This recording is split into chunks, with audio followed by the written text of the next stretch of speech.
Bonjour à tous, bienvenue donc dans ce petit cours sur RipNG. Je me suis rendu compte qu'en fait sur la documentation officielle on avait peu ou pas de doc en français. La majorité de la documentation est en anglais. Euh, les quelques informations que j'ai réussi à trouver en français laissent franchement à désirer. C'est pas très bien expliqué, c'est pas très complet. Donc j'ai préféré faire quelque chose un peu à ma sauce. Je me suis basé en fait sur le RFC 2080, donc le RFC officiel de RipNG, et je me suis basé surtout en fait sur la CCNP route, la 3501 en fait, qui a un chapitre qui fait référence à RipNG, donc, notamment par rapport au protocole de routage IPv6. Les protocoles IGP type IPv6 sont la plupart du temps en fait des protocoles IGP IPv4 qui ont été obligés d'évoluer à des degrés divers pour pouvoir implémenter des adresses et des masques qui sont beaucoup plus longs que sur IPv4. De plus, comme dans les protocoles IPv4, si vous voulez, les IGP IPv6 utilisent des adresses multicast, donc IPv6 forcément.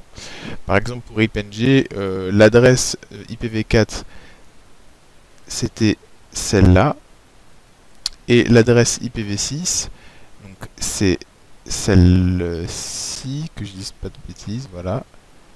Hop. Donc en fait, les adresses multicast commencent toutes par FF02 et ils ont terminé en fait cette adresse par la .9 de la même manière qu'ici l'adresse multicast termine par la .9. Donc si votre adresse multicast en IPv4 se termine par .10, ce sera exactement la même notation en IPv6, donc .10 à la fin. Élément de différence, les protocoles de routage donc IPv6 annoncent, en tout cas pour IPNG, son adresse IP link locale comme étant le next hop de la route. Pour rappel, un next hop en fait, donc, mettons que nous soyons donc, sur IPv4, hop, notre route est connectée à un réseau, donc je choisis de façon arbitraire, celui-ci. Donc notre routeur là, il va chercher à contacter cette route et pour lui, le next hop, ce sera celui-ci. Donc, par exemple, là je choisis de façon arbitraire, cette adresse IP là. Si vous voulez, c'est un peu comme une station de métro. Enfin, lorsque vous voulez aller arriver à une destination en prenant le métro, généralement, vous avez souvent des correspondances à faire. Par exemple, il faut sortir à la station Intel pour pouvoir prendre une nouvelle ligne et accéder à votre station de votre destination finale. C'est un peu la même chose. Le Next Hop, c'est simplement la première station à laquelle vous allez descendre pour effectuer votre correspondance. Euh, Malgré la plupart des changements, il y a beaucoup plus de similarités que de différences. Il y en a peu ou pas de différence.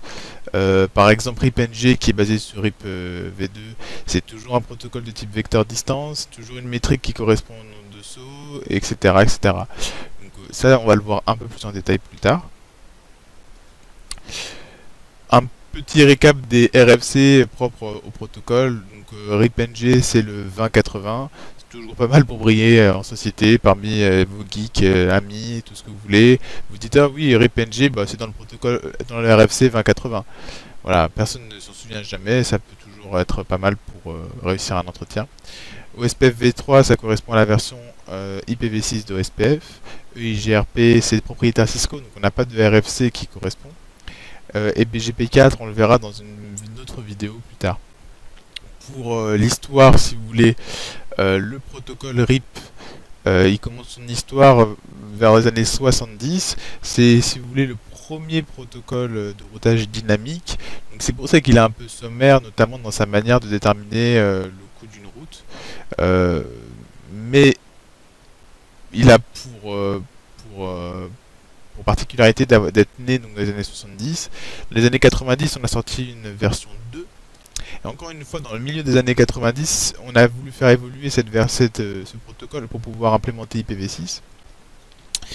Mais pour supporter donc l'IPv6, on a dû vraiment refondre le protocole de base. C'est pour ça que le protocole RIP-NG s'appelle pas RIP v3. Ou même, par exemple, OSPF v3 s'appelle donc la version 3, mais RIP, ils ont préféré donc l'appeler NextGen pour illustrer le fait que c'est un protocole qui est entièrement nouveau qui est basé certes sur RIPv2, mais qui a de fondements différents.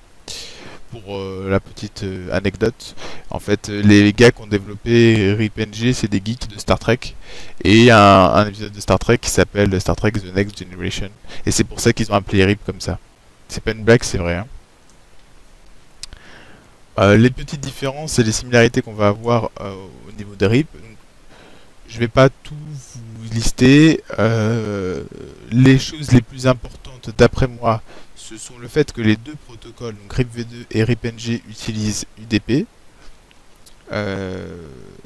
Autre chose intéressante, toujours vecteur distance, l'un comme l'autre, la même distance administrative de 120. Le split horizon et le poison reverse. Alors, en fait, le split horizon, c'est une fonction qui permet d'indiquer au routeur de ne pas renvoyer une route par l'interface par laquelle il l'a apprise. Et le poison reverse, c'est tout simplement si on a une route qui tombe ou qui semble être devenue inaccessible, le poison reverse va empoisonner la route en quelque sorte en montant sa métrique à 16, et pour RIP, la métrique à 16, ça correspond à une métrique infinie. Toujours aussi important, toutes les 30 secondes, on a une mise à jour complète de notre table de routage. Donc à chaque 30 secondes, RIP envoie sa table de routage de manière complète. Via ses paquets, toujours les triggers d'updates. Bon, ça c'est pas voilà, très important. Nombre de sauts, ce que je vous disais tout à l'heure, la métrique infinie correspond toujours à une métrique de 16. Les routes taguées sont toujours supportées. Comme je vous l'ai dit en intro, l'adresse multicast donc pour IPv6 c'est celle-ci. Elle se termine par 9. Facile à s'en souvenir. Multicast commence toujours par FF02 et le 9 correspond au dernier octet de l'adresse IPv4. Autre chose importante, c'est lié au format même d'IPv6, c'est-à-dire que RIPv2 utilisait une option pour pouvoir utiliser l'authentification. C'est pour éviter que lorsqu'on rentre un routeur sur un réseau, qu'on puisse voilà, recevoir des routes de RIP, pouvoir s'insérer comme un routeur RIP, etc. Il y a simplement, en fait, dans la configuration, on a simplement une espèce de mot de passe à rentrer qui va être identique sur tous nos routeurs RIP. Chez RIPNG, on n'a pas d'implémentation de l'authentification, tout simplement parce que IPv6, de manière native, implémente un système d'IPsec via les AH, donc Authentication Header et ESP, qui permettent tout simplement de gérer une authentification via IPv6 plutôt que via RIPNG. La configuration de RIPNG à proprement parler, elle est un peu différente de celle du RIP. Tout d'abord, on a un nouveau style de commande pour les configurations basiques, même si la plupart des options et des commandes de vérification sont quasiment identiques. Donc RIPNG n'utilise plus la commande network. Pour rappel, chez RIP, donc pour RIPv2 par exemple, ou RIPv1, peu importe, on déclarait donc, notre processus RIP, routeur RIP.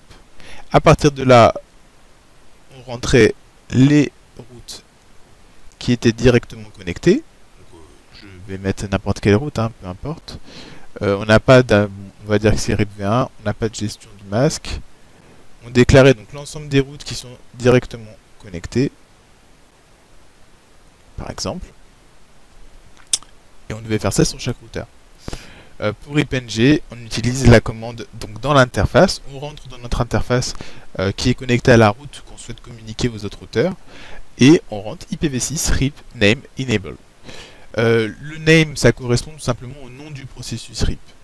C'est-à-dire que si vous voulez lancer plusieurs processus RIP NG sur un routeur, c'est tout à fait possible. Mais on y revient un peu plus tard.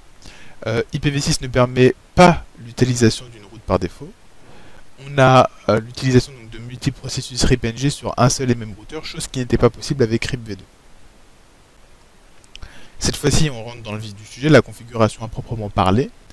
Donc, chez Cisco, la plupart des... Non, d'ailleurs, tous les routeurs ne font pas fonctionner IPv6 par défaut. On a la nécessité d'entrer IPv6 unicast au routing en configuration globale pour pouvoir activer le routage d'IPv6. Une fois qu'on a activé le routage IPv6, il faut activer RIPNG de la même manière qu'on le faisait sur RIPv2 à l'aide de la commande routeur RIP, et bien cette fois-ci c'est IPv6, puisqu'on est sur IPv6, routeur RIP, là c'est la même chose, et le nom, puisque de la même manière que si vous avez fait un peu d'OSPF, vous savez que lorsque on lance un processus OSPF, donc on rentre routeur OSPF, puis le process ID. Donc le 101 par exemple, ça peut être n'importe quoi. Hein. Et bien là c'est un peu le même système. Pour RIP, NG, on utilise un nom, cette fois-ci en texte clair, ça ne doit pas être des chiffres. Donc par exemple, on peut l'appeler, moi j'appelle souvent mes processus comme ça, en majuscule, RIP NG, voilà. Ils doivent être uniques, enfin le nom doit être unique sur le même routeur, à moins que vous vouliez lancer plusieurs processus RIP. Par contre, c'est pas utilisé pour établir les relations de voisinage. C'est-à-dire que de la même manière qu'OSPF, vous pouvez mettre des numéros différents sur chaque routeur, RIP, vous pouvez mettre des noms différents sur chaque routeur, peu importe.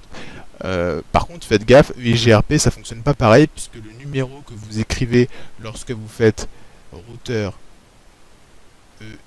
EIGRP2, par exemple, ça, c'est pas un process ID, c'est un numéro de système autonome. Donc cette fois-ci, il faut que ce soit le même sur tous les routeurs, sinon ils ne peuvent pas communiquer entre eux. Vous pouvez activer IPv6 sur l'interface, c'est-à-dire rentrer l'adresse IPv6 comme si vous souhaitiez, par exemple, rentrer une adresse comme IPv4. Hein. C'est-à-dire que quand vous êtes sur IPv4, que vous souhaitez rentrer une IP, vous marquez IP, adresse, puis ensuite vous marquez votre IP, puis 255.255, blablabla, d'accord. Pour IPv6, c'est exactement la même chose. On marque IPv6. Désolé, j'écris pas très bien. Adresse. Puis ensuite, on écrit donc, notre adresse. Par exemple, celle-ci. Avec slash et votre préfixe. Je choisis 64 comme préfixe, mais peu importe. Si jamais on devait écrire les 128 bits de l'adresse comme ça, ce serait très très long. Donc ils ont préféré faire une notation en slash 64, ce qui est très très bien, personnellement, j'apprécie. Vous pouvez, si vous n'avez pas d'adresse IPv6 fixe à rentrer, vous pouvez la configurer à l'aide de la commande IPv6 enable. Donc vous êtes sur votre interface, vous rentrez la commande IPv6 enable, ça va activer IPv6 et on va avoir automatiquement une adresse link locale qui va être délivrée sur votre routeur. Une fois cela fait, vous avez activé IPv6 sur votre interface, vous activez RIP sur votre interface. C'est-à-dire que vous rentrez la commande IPv6 RIP name enable. Donc moi par exemple ce serait, puisque je mets toujours le même nom, ce serait celui-ci, ripng comme nom.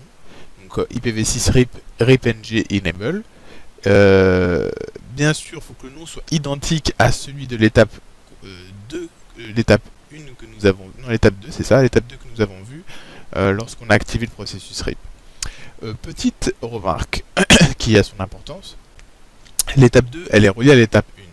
C'est-à-dire que si jamais vous ne mettez pas IPv6 unicast routing, on ne va pas avoir la possibilité de lancer un processus RIP-NG. Deuxièmement, l'étape 4, celle-ci, et l'étape 3 sont reliées aussi. C'est-à-dire que si jamais vous rentrez directement IPv6 RIP name enable sur l'interface, ok, RIP name, votre nom, enable, vous allez avoir un rejet de la commande s'il n'y a pas d'IPv6 qui est configuré sur votre interface. Autre chose, si on n'a pas fait l'étape 2, donc l'étape 2, c'est celle-ci. Activer RIP-NG en configuration globale IPv6 routeur RIP name. En fait, vous n'êtes pas obligé de le faire ça. C'est-à-dire que si jamais vous arrivez directement à l'étape 4, vous pouvez rentrer IPv6 RIP, le nom de votre processus, enable, et pas besoin de rentrer en configuration globale. C'est-à-dire que ça va automatiquement implémenter un processus RIP. Vous pourrez le voir dans un show. Je vous montrerai ça dans la vidéo où je configure RIP-NG sur une topologie que j'ai choisie. Les petites commandes de show sont les mêmes, ou plus ou moins les mêmes. Donc un show IP, donc show IP route, ou show IPv6 route. Toutes les routes RIP, donc show IP route RIP, ou alors show IPv6 route RIP. Pas très compliqué, c'est exactement la même chose. Hein. Show protocols. Il y a juste là où il y a hop, une petite différence. Donc les timers c'est show IPv6 RIP. La liste des sources d'informations, c'est show IPv6 RIP next hops. Et le commande de débugage, c'est la même chose. Donc au lieu d'IP, vous marquez IPv6. Dans une vidéo que je vais faire juste après, on va voir ensemble comment configurer donc, sur un vrai réseau IPv6 et la transmission de route par le protocole RIP-NG. Et on va voir également comment utiliser un tunnel IPv6 over IPv4 et un tunnel IPv4 over IPv6 pour pouvoir faire communiquer deux réseaux IPv6 à travers un réseau qui est configuré qu'en IPv4. De la même manière, on va faire communiquer deux réseaux IPv4 qui sont configurés de part et d'autre d'un réseau IPv6. Mais ça, on le verra dans une prochaine vidéo. N'hésitez pas, si vous avez des questions, vous pouvez commenter la vidéo, vous pouvez m'écrire, laisser un commentaire, il n'y a pas de problème. Je vous souhaite bon courage, à bientôt.